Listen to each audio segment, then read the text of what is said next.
Hello, little adventurers, and welcome to our story corner. Today, we're hopping into a magical world filled with fluffy tails and twitching noses.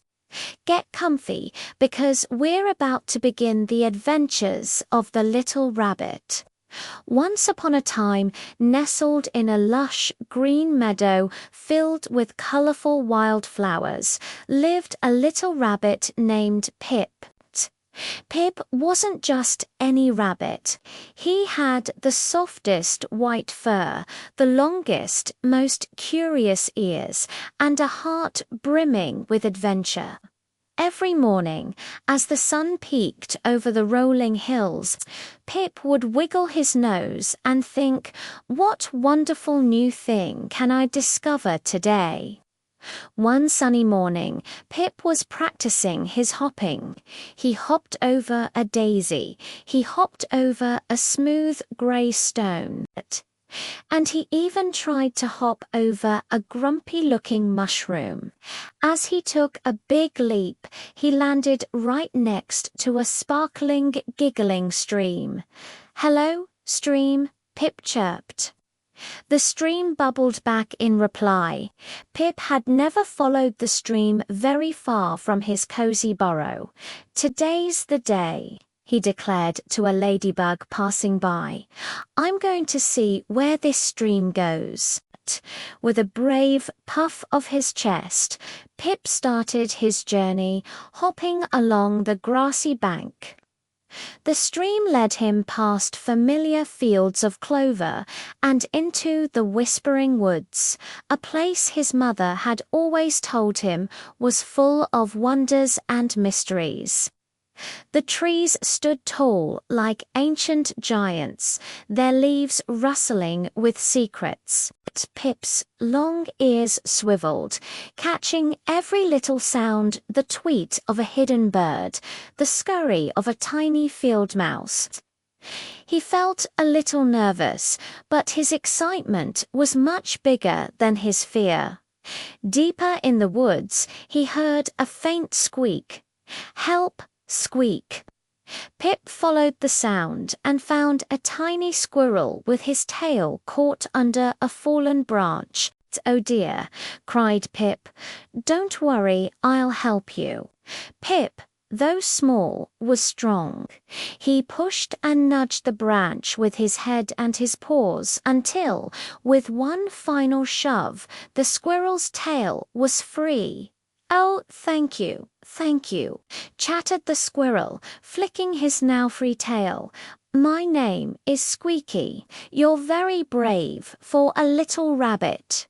Pip blushed a happy pink. "I'm Pip. I'm on an adventure to follow the stream." Squeaky's eyes lit up. "An adventure? Can I come too? I know a shortcut through the woods that leads to the Sunbeam Clearing. It's the most beautiful place." Pip was delighted to have a new friend. Together, Pip and Squeaky continued their journey. Squeaky was a fantastic guide. He showed Pip which berries were the juiciest, how to leap from root to root without tripping, and even introduced him to an old wise owl named Professor Hoot, who was perched on a high branch. "Hoo-hoo, young travelers," Professor Hoot said in a deep, gentle voice. "Where are you two off to in such a hurry?" "We're following the stream to see where it goes," Pip explained eagerly. The old owl smiled. "A noble quest. Remember, the journey is just as important as the destination. Keep your eyes open, and you'll learn many things." Pip and Squeaky thanked the wise owl and promised to remember his words. True to Squeaky's promise, they soon arrived at the Sunbeam Clearing. It was magical. Sunbeams danced through the leaves, lighting up the forest floor like spotlights on a stage. In the center of the clearing was a large, flat rock, warm from the sun. But they weren't alone. A family of hedgehogs was having a picnic of wild strawberries. The littlest hedgehog, named Prickles, looked very sad. "What's wrong, little one?" Squeaky asked kindly. Prickles sniffled. "I lost my favorite lucky pebble. It was shiny and smooth, and I can't find it anywhere." Pip's big heart went out to the sad little hedgehog. "We'll help you find it," he announced. So the three friends began their search. Pip looked under the big fern leaves, his soft fur brushing against the green fronds. Squeaky, with his sharp eyes, checked all the nooks and crannies in the tree trunks. Pip remembered what Professor Hoot had said. "Keep your eyes open." He started to look not just for the pebble, but at everything around him. He noticed the beautiful patterns on a butterfly S-wings and the way a spider S-web glistened with dew. Then, near the edge of the stream, he saw it, a little flash of light. Tucked beside a mossy stone was a perfectly smooth, shiny pebble winking in the sun. "I found it! I found it!" Pip shouted with joy. He carefully picked it up and brought it to Prickles. The little hedgehog's face lit up with happiness. "My lucky pebble! Oh, thank you, Pip. You're the best finder in the whole woods." Prickles' family was so grateful that they shared their delicious strawberries with Pip and Squeaky. As they sat on the warm rock, munching on the sweet fruit, Pip felt a wonderful warmth inside that had nothing to do with the sun. It was the feeling of helping a friend. The sun began to dip lower in the sky, painting the clouds in shades of orange and purple. "I think it's time for me to head home," Pip said, his tummy full and his heart happy. "The stream must continue its journey without me today." Squeaky and Prickles walked with him to the edge of the woods.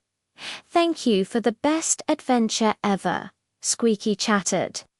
"Come visit us again soon," Prickles added, waving his little paw.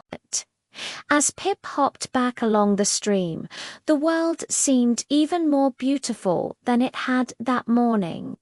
He saw the same daisies and smooth stones, but now they felt like old friends. He had not only followed the stream, but he had also made new friends, helped those in need, and discovered that the greatest adventures are the ones you share. When he finally saw his cozy burrow, he wiggled his nose happily. He scampered inside, tired but incredibly content. He snuggled into his soft bed of leaves and hay, and as he drifted off to sleep, he dreamed of laughing streams, chattering squirrels, and shiny, lucky pebbles. He knew that the Whispering Woods held many more secrets, and he couldn't wait for his next adventure. And that, my dear friends, is the story of Pip's very first big adventure. He learned that being brave doesn't mean you're never scared, and that kindness is a treasure you can share with everyone you meet. Thank you so much for joining me today. I hope you enjoyed our story as much as I did. If you want to hear more tales from our Story Corner, don't forget to like this video and subscribe to our channel. We can't wait to see you for our next adventure. Sweet dreams.